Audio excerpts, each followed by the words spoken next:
Looks like Samsung is not ready to take a break. My name is Bharat Nagpal. Today we're going to be unboxing and taking a first-hand look at the new Samsung Galaxy A8.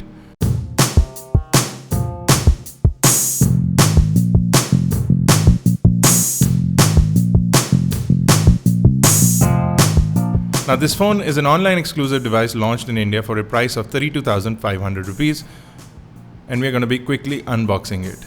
This device is supposedly a cheaper yet bigger version of the Samsung Galaxy S6. In terms of design and aesthetic, it is designed to mimic that. It also has an Exynos processor in India, whereas in China it has been launched with the Snapdragon 615. In India it's been launched with an Exynos chipset. Let's quickly go ahead and unbox it and see what all is inside the box. As you can see on the box, it's been designed to work with Indian SIM cards only. So initially, when you start up the device, you'll need to use about 10 to 15 minutes of Indian calling before you can travel overseas and pop in a non-Indian SIM card. It can be quite annoying sometimes. I traveled once without using the phone and I was unable to use it overseas. So make sure that you're using the phone for a little while and making some phone calls before you travel overseas. First thing inside the box is the phone itself. As you can see, it's an all metal back and it's in this gold color. I'm going to put it to the side. I'm going to go further in. We have some documentation, a quick start guide, some warranty information and SAR information. You also have a standard USB wall charger. You also get a USB to micro USB charging and data syncing cable, in-ear style earphones with a send and end button and a volume up and down button.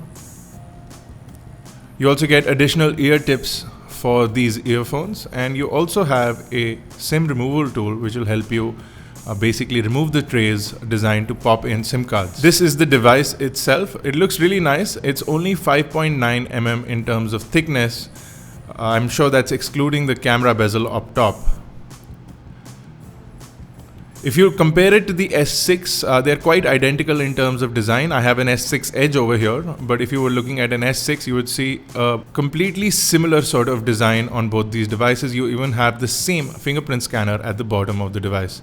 So let's do a one over. Over at the top, you have a 5 megapixel camera along with a bunch of sensors and the earpiece along with the Samsung logo.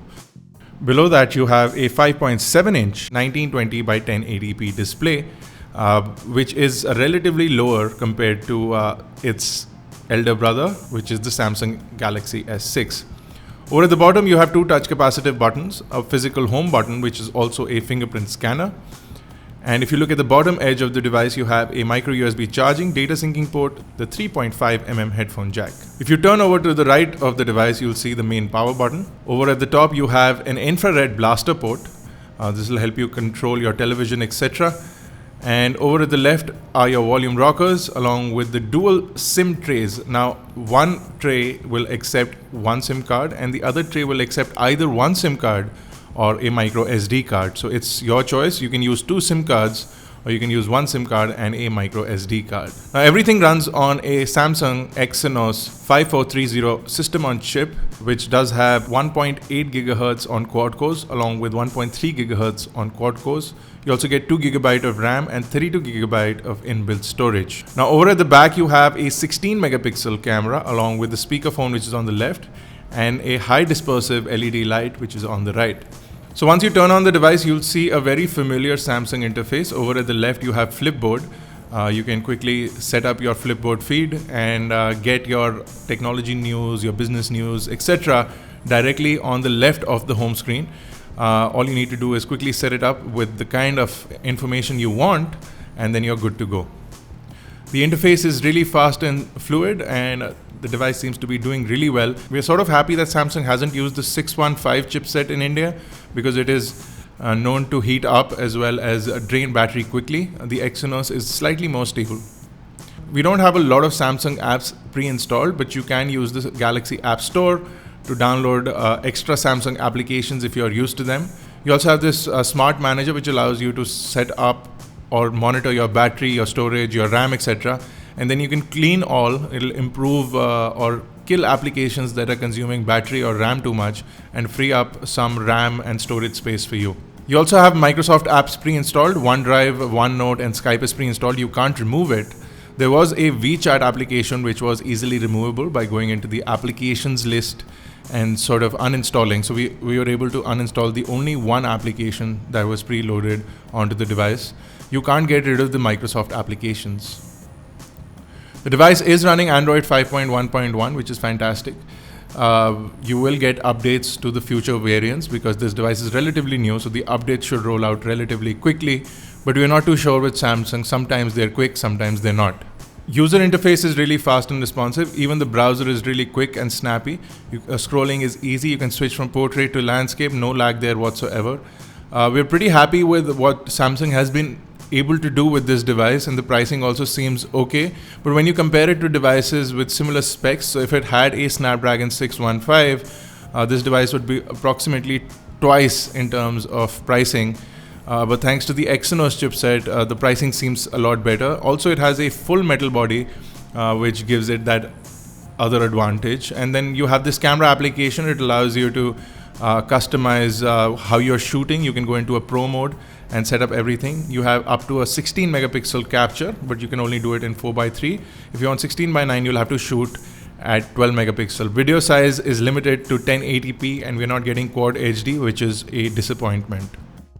The camera seems to be good. It apparently has the same sensor as the S6, but it does not have the same lens setup, so you don't get the f1.9 aperture, but you have a 16 megapixel snapper, which is of the same quality apparently. The lenses also don't seem to be as wide as on the Galaxy S6, so you're not going to get that wide range of view. You can download a bunch of additional modes for the camera.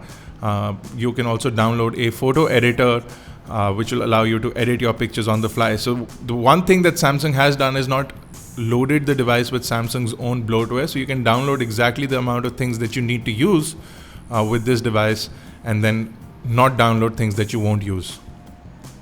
Now the display is really nice and vivid. It's really bright and highly visible outdoors. We were able to play video on it without any issue, and the speaker is loud enough, although it's located at the back next to the camera, so it's easy to muffle up, but the speaker is loud enough and we have no issues with that. The display is also nice and vivid, and colors seem to be slightly oversaturated in the same Samsung format, but it looks good. The display and video playback looks fantastic on this device.